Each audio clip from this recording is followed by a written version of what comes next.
어린이 여러분 안녕하세요. 전국의 초, 중, 고등학교에서 발생한 3대 감염병 중 하나인 수족구병 강의를 맡은 건양대학 간호학과 정선영 교수입니다. 우리 어린이는 입 주변, 손, 발에 나타나는 물집이 특징인 수족구병에 대해 궁금한 점이 많으시다고요? 질문해 주시면 하나씩 답변 드리겠습니다. 선생님, 안녕하세요. 저는 인천 해둔초등학교 4학년 손정민입니다. 수족구병이 저 같은 초등학생이 잘 걸리는데 3대 감염병 중 하나라고요? 혹시 1년에 얼마나 많은 초등학교 친구들이 수족구병에 걸리나요? 연간 1만 명 넘게 감염돼요. 초등학생은 하루 중 많은 시간을 교실에서 함께 생활하고 배우고 있으므로 수족구병을 비롯해서 감염병이 널리 퍼질 가능성이 큽니다. 아직 학교에 입학하지 않은 제 동생도 수족구병에 걸렸는데요. 수족구병은 저보다 어린 동생들도 자주 감염되나요? 어쩌면 손정민 어린이는 아주 어렸을 때 이미 수족구병에 걸려서 기억이 잘 나지 않을 수도 있어요. 수족구병은 초등학교에 입학하기 전인 0에서 6세 때 많이 걸리는 병입니다. 어린이집이나 유치원, 키즈 카페에서 자주 발생해요. 여기서 선생님이 퀴즈 하나 낼게요. 수족구병에서 수족구는 무엇을 뜻할까요? 힌트를 하나 드리면 한자로 우리 몸의 세 부위를 뜻해요. 수족구병의 수는 손수, 족은 발족, 구는 입구 아닌가요? 정답입니다. 입 주변과 손, 발에 물집이 생기는 감염병입니다.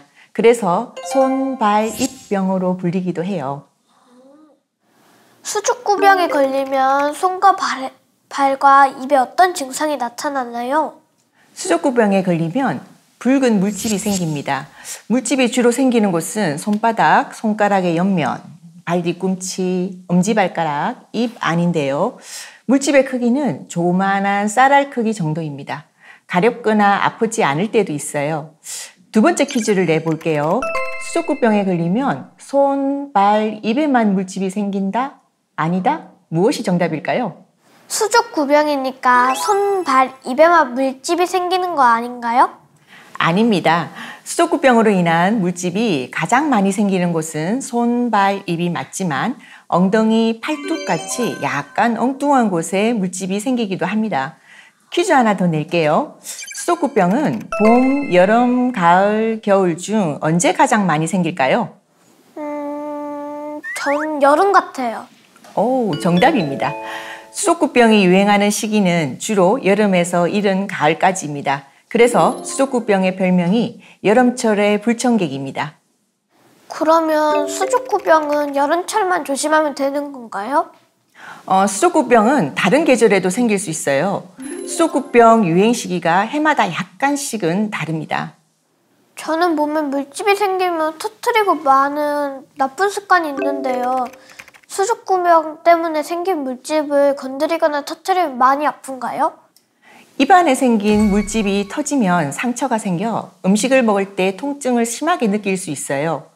물집은 대개 서서히 사라지기 때문에 크게 걱정 안 하셔도 됩니다. 그러나 물집 부위가 너무 아파 전혀 먹지 못한다면 면역력이 낮아져 다른 질병이 생길 수도 있으니 주의를 해야 합니다.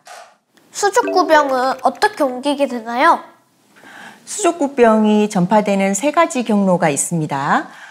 첫째로 수족구병 바이러스를 가진 친구의 변이 손이나 만졌던 물건에 묻어서 입으로 들어올 수 있어요. 따라서 손 씻기를 철저하게 하면 수족구병에 걸리지 않을 가능성이 엄청나게 커지겠죠.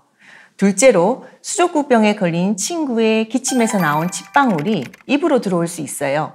이를 예방하려면 수족구병에 걸린 친구와 안 걸린 친구 모두 마스크를 잘 착용해야겠죠. 기침에서 나온 침방울이 입 안으로 들어오는 것을 마스크가 막아주기 때문입니다. 여기서 선생님이 퀴즈를 하나 더 내보겠습니다. 수족구병이 옮기는 3번째 경로는 무엇일까요? 물집, 공기, 물, 음식 중 정답을 맞춰보세요.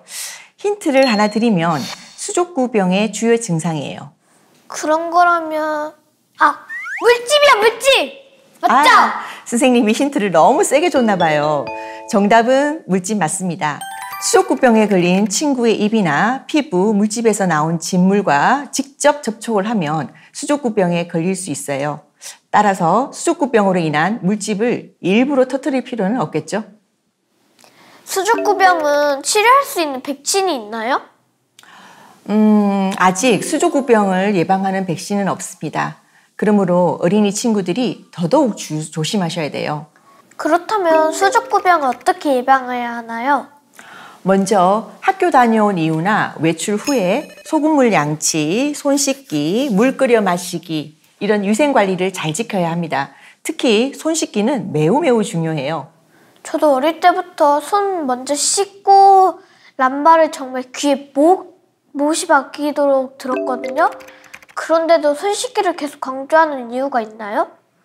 그럼요. 손 씻기는 감염병 예방의 가장 기본이 되는 수단이기 때문입니다.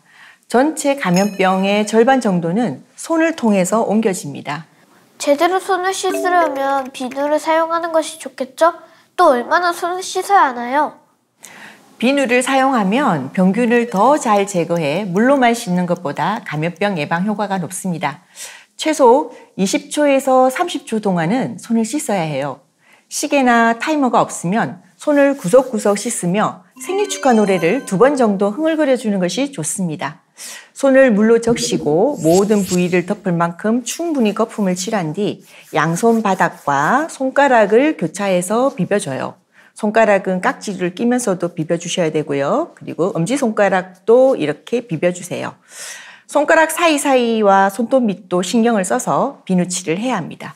그리고 물로 헹군 뒤 수건이나 종이수건 또는 공기건조기로 손을 잘 말려주셔야 돼요. 손 씻기 말고 다른 수족구병 예방 방법도 있나요? 집에서 가지고 놀던 물품이나 주변 환경도 깨끗이 관리하는 것이 좋습니다. 기침할 때는 휴지가 없다면 옷소매로 입과 코를 가리는 기침 예절을 잘 지켜야 해요. 수족구병 예방법도 코로나19와 비슷한 점이 많네요. 그럼요.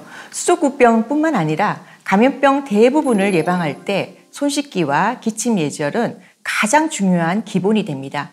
여기서 선생님이 퀴즈 하나 더 낼게요. 수족구병 예방법과 코로나19 예방법 중에서 다른 것 하나를 맞춰보세요. 손 씻기, 기침 예절, 백신 접종 중 무엇일까요? 선생님이 그랬으니까 백신 접종이요. 맞습니다. 딩동댕이에요. 코로나19는 백신이 있지만 수족구병 백신은 아직 없어요. 수족구병에 걸리면 어느 정도 지나야 낫나요? 수족구병은 여러분 몸의 면역력으로 자연 치유됩니다. 수족구병이 걸리고 3일에서 5일 정도 지나면 자연스럽게 증상이 사라집니다. 입안에 물집이 생기면 먹는 약이 크게 줄기 때문에 몸속의 수분이 부족해질 수 있어요. 따라서 차가운 물이나 음료수를 자주 마셔야 해요.